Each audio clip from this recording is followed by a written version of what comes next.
What are the NCAA transfer rule implications for each division?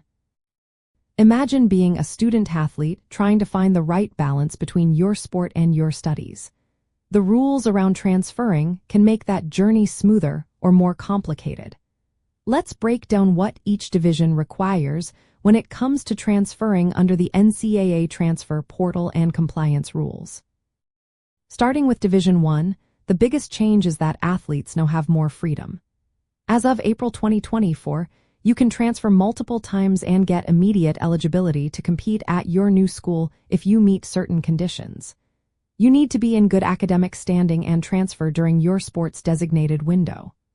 For most sports, that window is once a year, but football has a single transfer window. To be eligible immediately, you must meet academic standards at your new school. That means maintaining your GPA and completing enough degree credits. For example, if you are transferring as a junior, you need to have completed at least 40% of your degree, which usually means about 48 credits. Seniors need to have around 72 degree credits with a C grade or better. If you don't meet these standards, you might face delays or lose eligibility, even with the new rules. Division 2 has slightly different rules. If you did not practice or compete at your previous school, you can transfer and compete immediately at a new school.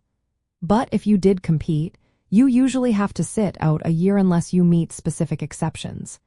Unlike Division 1, there are no transfer windows. You just need to notify your current school by June 15 if you plan to transfer. Academic progress is still important in Division 2. You need to keep good grades and meet the new school's eligibility requirements. The transfer success rate is about 76%, which shows how important it is to stay on top of your studies while adjusting to a new team. Division 3 has made a big change. Now, athletes can transfer between divisions and compete immediately if they meet academic standards and follow proper procedures. You need written permission from your current school before the transfer process begins. One thing to keep in mind is that Division 3 schools do not offer athletic scholarships.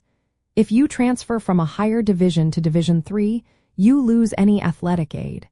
This is something to consider when thinking about your options. Division 3 has the highest academic success rate at 88%, which suggests that balancing school and sports might be easier at this level. When it comes to transferring between divisions, the 2024 rules have relaxed many restrictions.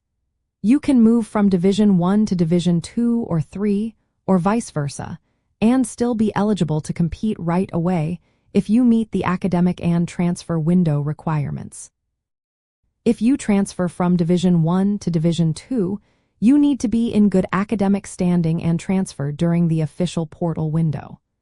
A releases from your current program is recommended to keep your scholarship and roster spot.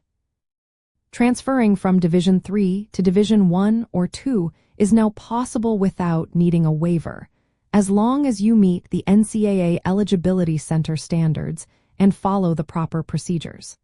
Scholarship opportunities depend on the sport and the program's needs.